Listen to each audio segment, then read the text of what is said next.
तो मुझे एक वीडियो पे कमेंट आया था जिसमें उन्होंने पूछा था कि क्या आपने ये डाइट की है और आपने वेट लूज़ किया है। तो मैंने सोचा कि मैंने जो अब खुद डाइट करके वेट लूज़ किया है मैं वो आप लोगों के साथ शेयर करूं, यानी अपनी वेट लॉस जर्नी, अपनी ट्रांसफॉर्मेशन आप लोगों के साथ शेयर करूं। तो मैंने तकरीबन 2.5-3 साल पहले वेट लूज़ किया था और मैंने ऑलमोस्ट आप कह सकते हैं कि 10 केजीज़ वेट लूज़ किया था। मेरा ये था कि मैं फ्रिक्वेंटली अपना वेट नहीं चेक करती थी, सिर्फ इंचेस और कपड़ों से अंदाज़ा लगाती थी कि मेरा वेट कम हो रहा है और मैं अब स्लिम होती जा रही हूँ। तो पहले डाइट प्लान स्टार्ट करते हैं, देखते हैं। मैं आप लोगों को साथ साथ ये भी बताऊंगी कि क्या क्या हर्डल्स आए थे, क्या क्या मैंने गलतियाँ की थी, क्या क्या मुश्किलात आई थी और किस चीज़ ने मुझे मोटिवेट किया था।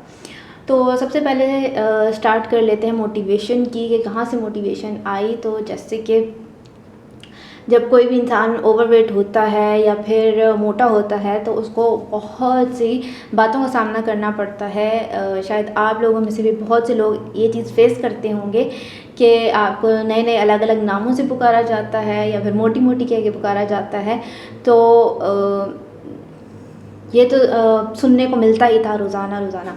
तो फिर एक दफ़ा माइंड में आ गया कि यार वेट लूज़ करते हैं। उस टाइम मुझे डाइट्स के बारे में बिल्कुल भी नहीं पता था कि डाइट कैसे की जाती है। सिर्फ ये सुना था कि सैलेड्स खाने से आपका वेट लूज़ हो सकता है। तो बस मेरे माइंड में आया और मैंने सैलेड्स खाने और फ्रूट्स खाने ये खाने शुरू कर दिए, रोटी चावल छोड़ दिए। तो एक दिन तो ये हो गया कि मैंने बग़ैर रोटी चावल खाए दिन गुजार लिया। जब दूसरा दिन आया तो दूसरे दिन के दिन में ही आधे टाइम में ही मेरी बस हो गई, मुझे चक्कर आने लगे और मैं ना बहुत ज़्यादा वीक फील करने लग गई, मुझे वीकनेस होने लग गई थी। तो देन आई गेव अप। उसके बाद फिर मैंने डाइट छोड़ दी और नॉर्मल अपना जो रोटी छोटी है ना वो खानी शुरू कर दी। उसके बाद फिर काफ़ी टाइम गुजर गया क्योंकि ये 2014 की बात है जब मैंने ये स्टार्ट किया था। जो स्ट्रिक्ट डाइट, क्रैश डाइट मैंने करने की कोशिश की थी, तो मुझसे क्रैश डाइट नहीं हुई। उसके बाद फिर तकरीबन 5 से 6 साल के बाद जब मैंने अपनी डाइट एंड न्यूट्रिशन की डिग्री हासिल की और मैं वापस अपने घर आई, तो उस टाइम फिर मुझे लगा कि जब मैंने डिग्री इस चीज़ में की है और मैं जब लोगों को ये चीज़ बताऊंगी कि इस तरह वेट लूज़ करते हैं तो लोग मुझसे भी ये सवाल करेंगे कि जब तुमने पढ़ाई की है तो तुमने खुद अपना वज़न क्यों नहीं कम किया। तो इस चीज़ को जहन में रखते हुए मैंने सोचा कि चलो अब वेट लूज़ करते हैं। तो इसके साथ साथ मुझे थोड़ा सा PCOS का भी मसला था, तो उसके साथ मुझे वेट लूज़ करना था। तो डेफ़िनेटली जिनको PCOS होता है उनको डबल ट्रिपल मेहनत करनी होती है वेट लूज़ करने में, और जब उनका वेट लूज़ होता है तो ये सारे मसले भी ख़त्म हो जाते हैं। तो मेरे माइंड में ये भी था कि मुझे वेट लूज़ करना है ताकि मेरा ये मसला भी ख़त्म हो। तो उसके बाद फिर मैंने स्टार्ट कैसे लिया, स्टार्ट इस तरह से लिया कि जब आपका जिस्म भारी होता है तो आपको जंपिंग करने में मुश्किल होती है। तो मुझे था कि मुझे एक्सरसाइजेस भी साथ करनी है, लेकिन मुझे जंपिंग वाली एक्सरसाइजेस नहीं करनी, मुझे नो जंप एक्सरसाइज करनी है। तो मैंने यूट्यूब से सर्च की नो जंप एक्सरसाइजेस और वो स्टार्ट की। तो स्टार्ट मैंने एक्सरसाइजेस से लिया। 1-2-3 दिन मुश्किल थे क्योंकि काफ़ी दर्दें निकली और उसके बाद फिर मैं यूज़ टू हो गई और मुझे मज़ा आने लगा।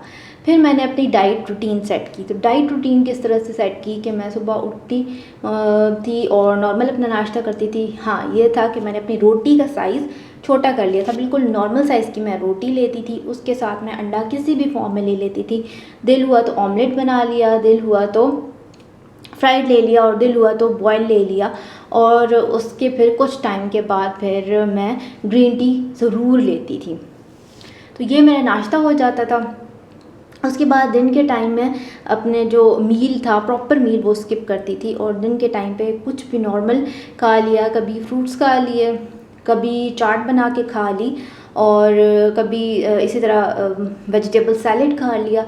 तो बिल्कुल नॉर्मल सा मेरा दिन का ये हल्का फुल्का सा होता था सीन। और रात का खाना मैंने मगरिब के टाइम खाना शुरू कर दिया, यानी कि अंधेरा होने से पहले पहले रात का खाना, जो डिनर होता है, वो हो जाता था हमारा। क्योंकि हमारे घर में रूटीन ही यही चल रही थी। तो इसी रूटीन के साथ ही चलते चलते मैंने अपना वेट लूज़ किया। तो और डिनर मेरा नॉर्मल होता था, रोटी होती थी नॉर्मल सी और साथ जो भी चीज़ घर में पकी होती थी, चिकन हो, दाल हो, सब्ज़ी हो, वो होती थी।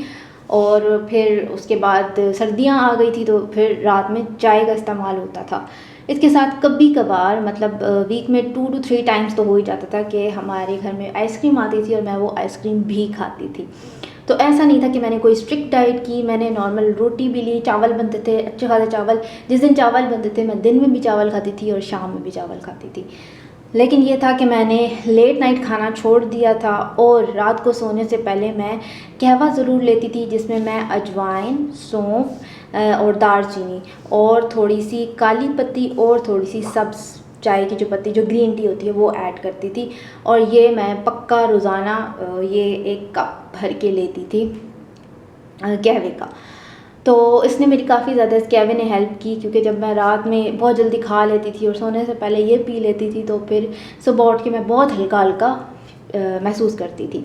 इसके साथ साथ चीट डेज़ होते थे। अब चीट डेज़ मेरे किस तरह से होते थे, क्योंकि हमारा इधर उधर आना जाना होता था, किसी के घर आया गया। जब आप किसी के घर जाते हो तो वो आपके सामने सॉफ्ट ड्रिंक्स भी रख देते हैं, कुछ मीठा भी रख देते हैं, कुछ भी रख सकते हैं। तो बजाय नखरे दिखाने के आप आराम से वो खा लो और उस दिन को अपना चीट डे कंसिडर कर लो। फॉर एग्ज़ाम्पल हफ्ते में 1 दिन हम किसी के घर गए और मैंने ये सब खा लिया।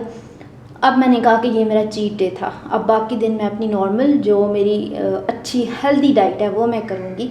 और फिर हम जिस दिन किसी के घर जाएंगे और कुछ ऊट पटांग खा लिया तो वो क्या होगा, वो मेरा चीट डे कंसिडर होगा। तो मैं स्पेशली ये नहीं होता कि किसी घर गए वहाँ पे भी अनहेल्दी खा ली और फिर अपना 1 दिन अलग भी घर में रखा चीट डेज़ का। हाँ, कभी कभार ये होता था कि क्रेविंग होती थी स्पेगेटीज़ की, मैक्रोनीज़ की, तो वो मैं बना लेती थी। लेकिन वो भी है कि आप लिमिटेड अमाउंट में खाएं या फिर होल व्हीट मैक्रोनीज़ या स्पेगेटीज़ बना सकते हैं आप लोग। ये इस्तेमाल मैंने बस ये सिंपल चीज़ें मैंने इस्तेमाल की। हाँ, उसके साथ मैं बीच में रनिंग करती रही हूँ। उसके बाद क्योंकि एक्सरसाइजेस थी, मैं चेंज करती थी, रोज़ाना सेम एक्सरसाइजेस नहीं करती थी। नो जंपिंग एक्सरसाइजेस स्टार्ट में की, फिर नो जंपिंग एक्सरसाइजेस के साथ रनिंग भी स्टार्ट की मैंने। कभी कभार नो जंपिंग एक्सरसाइज के साथ मैं वॉक कर लेती थी, कभी कभार सिर्फ वॉक कर लेती थी जब एक्सरसाइज नहीं हो रही होती थी, या कुछ सिचुएशन या सिनेरियो ऐसा बना होता था कि आप लोग उस टाइम पे नहीं कर सकते होते एक्सरसाइज, तो फिर मैं वॉक कर लेती होती थी।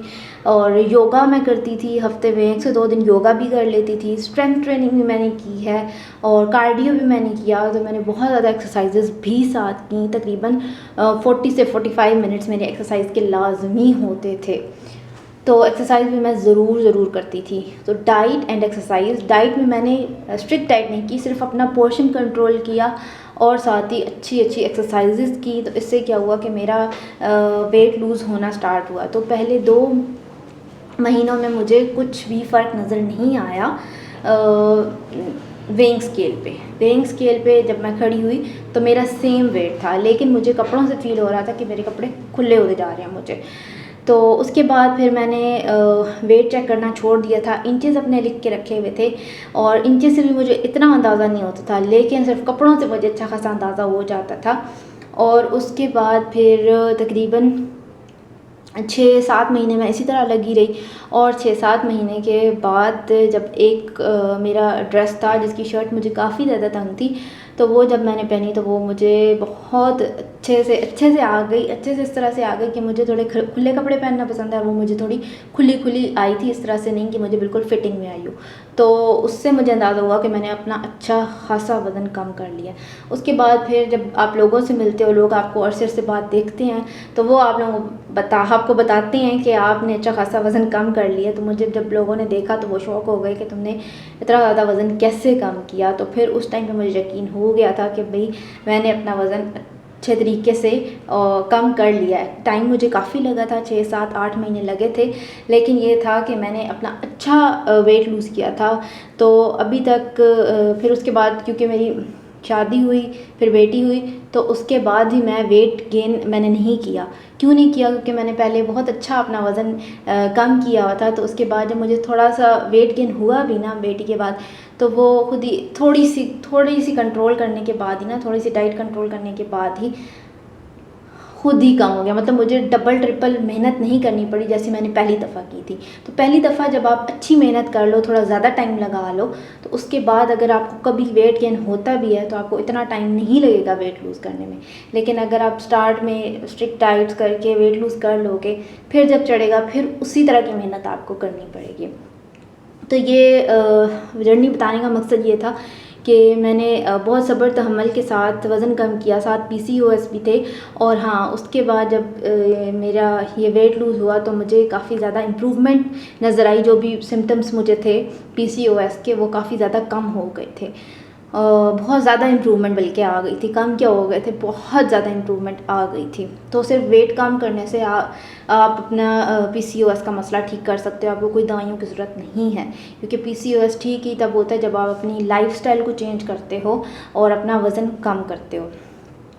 तो जो लोग पीसीओएस जिनको है या नहीं है, सिर्फ वेट ज़्यादा है, उनको चाहिए कि वो अच्छा सा वेट लूज़ करें मोटिवेशन के साथ और सब्र के साथ लगे रहें, तो उनका वेट ज़रूर कम होगा। और फिर जब दोबारा चढ़ेगा भी ना, तो उनको डबल ट्रिपल मेहनत नहीं करनी पड़ेगी कम करने के लिए। तो होपफुली कि आप लोग शायद मोटिवेट हो जाएं इससे, या फिर ऐसी डाइट प्लान को फॉलो करके आप अपना वेट लूज़ कर सकें या करें। तो बस ये थी आज की video. Thank you so much for watching. Take care. अल्लाह हाफिज़।